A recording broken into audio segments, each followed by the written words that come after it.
the new Labour leader is standing firm over airstrikes on Syria and Britain's Trident missile system, even though it could split the party. Barely a fortnight into the job and Jeremy Corbyn is in no mood to compromise. With looming flashpoints at Labour's conference this week over airstrikes on Syria and Britain's Trident missile system, the new Labour leader is standing firm, even though the rows could trigger bitter splits in his party. Instead, he is turning his guns on David Cameron for his failure to tackle the refugee crisis that has seen tens of thousands of desperate people flee to Europe to escape the conflict in Syria. In an exclusive Sunday Mirror interview, Mr. Corbyn launches a withering attack on the PM's pledge that Britain will take just 20,000 refugees from the camps on the borders of Syria. "It's far too low," he says. "It's 20,000 over 5 years. That's 4,000 a year, less than 100 a week. It's tiny." While he will not be drawn on the exact number of refugees Britain should take in, Mr. Corbyn explains, "I can't put a figure on it because we don't know how many there are going to be. There has to be a sharing out. I think we should accept any reasonable figure agreed by the European Union. Germany is taking in a huge number of refugees and we should praise them and thank them for it."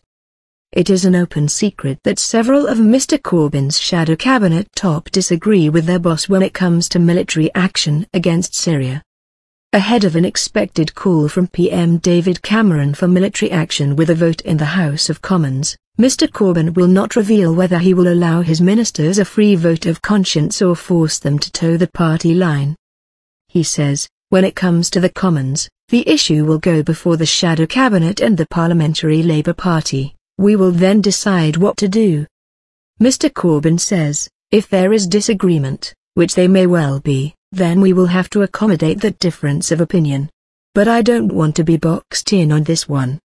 His own fierce opposition to any moves by Britain to join the airstrikes on Syria remains unchanged. The danger is that if you bomb, you kill civilians, he warns. Even though a separate row over Trident this week could pave the way for resignations from his shadow cabinet, the Labour leader outlines his fierce opposition to the £25 billion plan to renew the submarine-launched missile system. Veteran anti-war campaigner Mr. Corbyn admits, there is a very clear difference of opinion within the party on Trident. He adds, I was elected with a very large mandate and a very large majority, and I specifically said in my campaign letter that I was opposed to Trident renewal.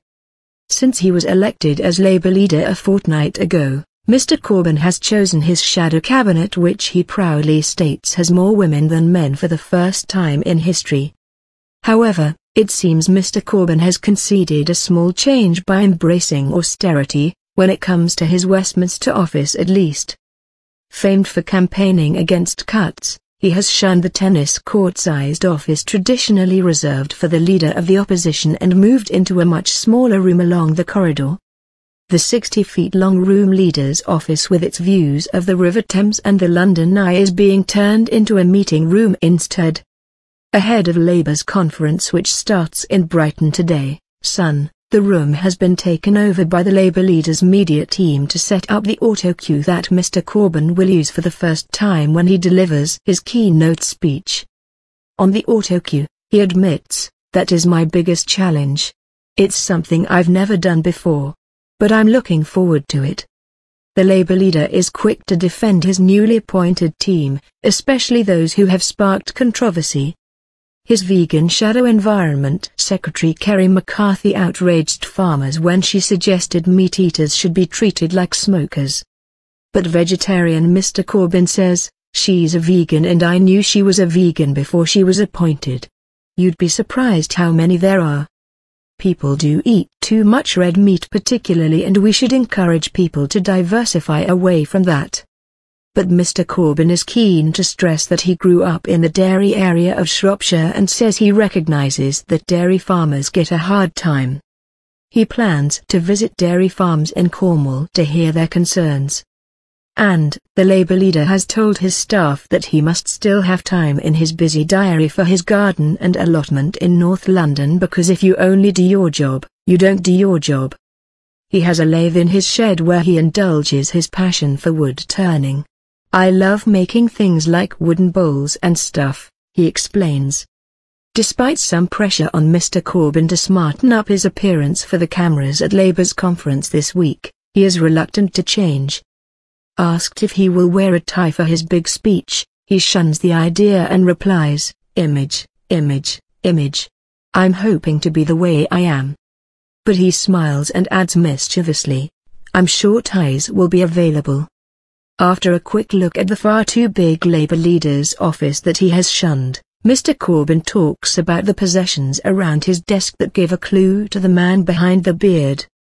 There is a simple woodwork model, a thank you gift from the Latin American Workers Association in Colombia, as well as the Gandhi Peace Award he received last year for his anti-war work. When it comes to the new Labour leader's philosophy, Mr. Corbyn insists his is simple: everyone we meet knows something we don't know and everyone we met can teach us something. That's my homespun philosophy.